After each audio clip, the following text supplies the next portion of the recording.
آستانہ سلامت رہے قادری۔ بنی اسرائیل کے دو سگے بھائیوں کے متعلق،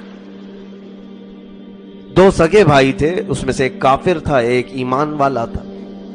ایک اللہ کی عبادت کرتا تھا صبح شام، اور دوسرا تھا کہ وہ بتوں کی پوجا کرتا تھا۔ لیکن دونوں کے مال میں بڑا فرق تھا۔ یہ بہت عبرت والی چیز ہے۔ دونوں مچھلیاں پکڑنے کا کام کرتے تھے۔ مچھلیاں پکڑنے کے لیے جب سمندر میں جال ڈالتے، اس کافر کی جال میں سینکڑوں مچھلیاں آتی تھی، اور اس مومن کی جال میں ایک یا دو مچھلیاں آتی تھی، کبھی جال میں مچھلی نہیں آتی۔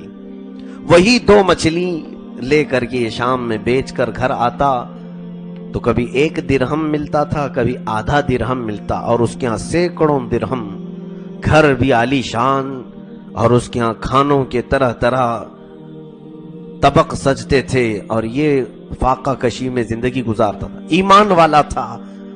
بہت سارے لوگ کہتے ہیں نا، ہم تو نماز پڑھتے ہیں پھر بھی ہمارے پاس کچھ بھی نہیں ہے۔ کیا تم نماز کچھ بھی حاصل کرنے کے لیے پڑھتے ہو یا اللہ کی رضا کے لیے پڑھتے ہو؟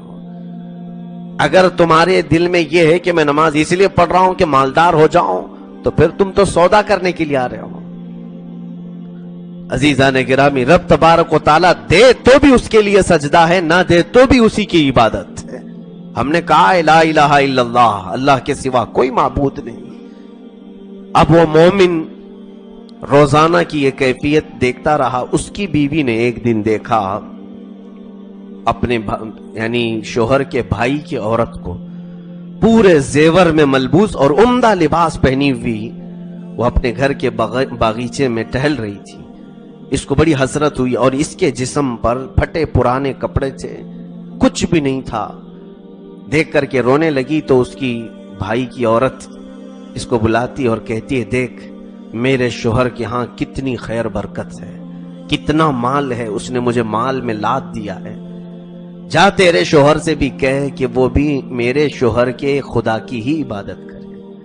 تیرا شوہر کسی نہ دکھنے والے خدا کی عبادت کرتا ہے، میرا شوہر جن بتوں کی عبادت کرتا ہے انہی بتوں کے سامنے تو بھی جھک، اور تیرے شوہر کو بھی کہے، دیکھ تیرے گھر میں بھی ایسی ہی مال کی بہت زیادہ فراوانی ہوگی۔ وہ آئی شام میں، جب مومن شوہر اس کا آیا، اس سے کہنے لگی کہ اب یہ فاقہ کشی مجھ سے نہیں ہو سکتی، برداشت نہیں ہو پائے گی، ایک کام کرو تم مجھے طلاق دے دو، میں نکلتی ہوں، یا تو پھر میری دوسری شرط یہ ہے کہ تمہارا بھائی جس خدا کی عبادت کرتا ہے تم بھی اسی کی عبادت کرو۔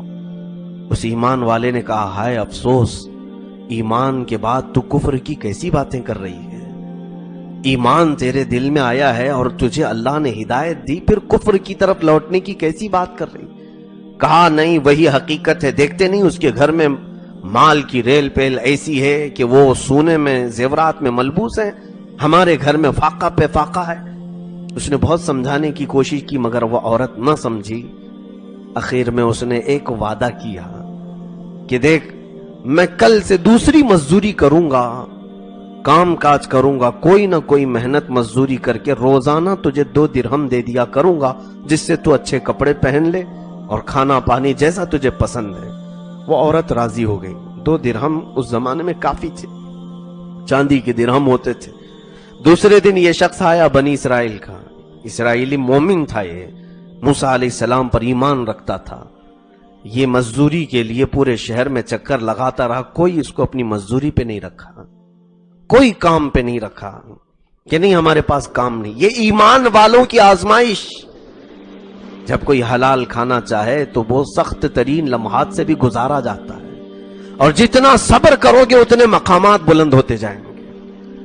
یہ ڈھونڈتا رہا، مزدوری کہیں نہیں ملی۔ ایسے حالات ہم میں سے بہتوں کے ساتھ ہوتے ہیں میرے عزیزوں، ہم نے دیکھا ہے۔ کچھ بچے حرام چھوڑ کر کے آئے، نہیں ہمیں حرام نہیں کھانا ہے، نہ یہ حرام کمانا ہے، تو آئے نمازوں کی پابندی کرنے لگے، سنتوں پر اپنانے لگے۔ تو جیسے ہی ان کے اندر یہ تبدیلی آئی تو پھر کسی کمپنی نے انہیں جاب بھی نہیں دیا، وہ ادھر ادھر گھومتے رہے۔ پھر ہمارے پاس آئے، کہا کہ ہم نمازوں کی پابندی کر رہے ہیں آپ کے کہنے سے، داڑھی رکھ لیا لیکن اب کہیں جاب ہی نہیں ملتی۔ میرے عزیزو، یہی تمہارے صبر کے لمحات ہیں، یہی تمہاری آزمائش کا وقت ہے۔ تھوڑے دن اور برداشت کر لے جاؤ، پھر میرے مولا کے جو انعامات ہیں وہ تم سنبھال بھی نہیں پاؤ گے۔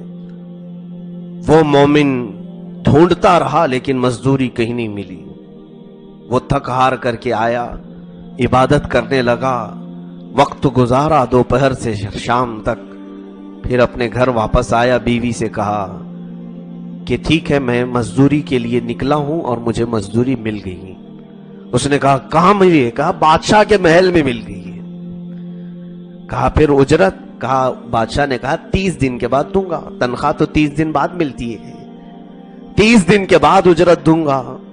بی بی صبر کرنے لگ گئی، ٹھیک ہے 30 دن، یہ 30 دن تک نہیں بلکہ 29 دن تک تلاش کرتا رہا، اسے مزدوری نہیں ملی۔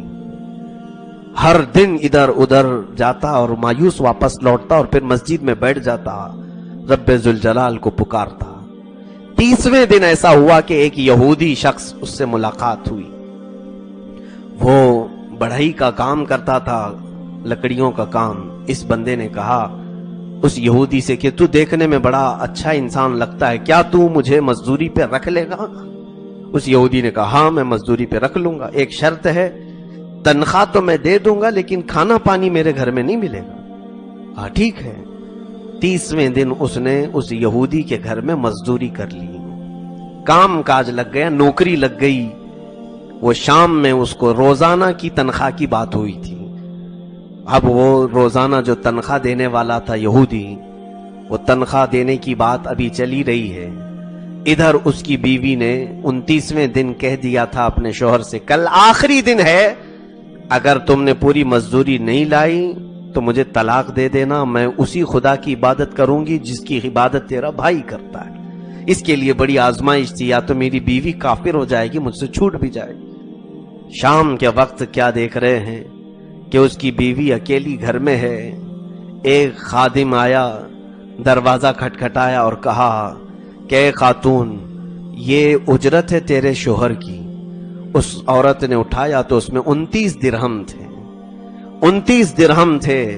کہا یہ کہاں سے؟ کہا بادشاہ کے ہاں سے آیا ہے، جہاں تیرا شوہر مزدوری کرتا تھا، روزانہ یہی کہہ کر کے جاتا تھا بادشاہ کے ہاں کام کرتا ہوں۔ 29 درہم ہے۔ تو اس بیوی نے کہا 29 کیوں؟ کہا اس لیے کہ تیرا شوہر ہمارے بادشاہ کے پاس 29 دن کام کیا، آج اس نے دوسری جگہ نوکری کر لی، آج ہمارے ہاں ہوتا تو آج 30 پورے اسے دیے جاتے۔ اس کی بیوی نے لے لیا، اور جیسے ہی اس کا شوہر آدھا درہم لے کر کے یہودی کے پاس آیا، اس عورت نے کیا کیا تھا، اس میں سے 1 درہم لے کر بازار گئی تھی۔ الگ قسم کے درہم لگ رہے تھے، 1 درہم لے کر کے وہ بازار گئی۔ سنار نے دیکھا، کہا یہ بہت ہی انمول درہم ہے، مجھے یہ 1 درہم تو 1000 درہم کے بدلے بیچ دے۔ اس عورت نے صرف اس میں سے 1 درہم بیچا اور بدلے میں سنار سے 1000 درہم لے کر آئی۔ گھر میں سب سج گیا ہے۔ شوہر رات میں آیا، بیوی ڈانٹنے لگتی ہے، ایک کام پر جمے نہیں رہتے ہو، جس بادشاہ کے پاس تم کام کر رہے تھے اس کے پاس سے کام چھوڑ کر کے دوسرے یہودی کے پاس کیوں جوائن کر لیا؟ اس نے کہا یہ کون بتایا تجھے؟ کہا اسی بادشاہ کے پاس سے ایک خادم آیا تھا جہاں تم مزدوری کرتے تھے، اس نے 29 درہم دیے جس میں سے 1 درہم کی قیمت 1000 کی برابر ہے، اور تم نے آج سنا ہے کہ نوکری دوسری طرف کر لی۔ یہ چیخ مار کر کے بے ہوش ہو گیا اور کہا میرا مولا صبر کا امتحان لیتا ہے اور پھر جب عطا کرتا ہے تو بے حساب عطا کرتا ہے۔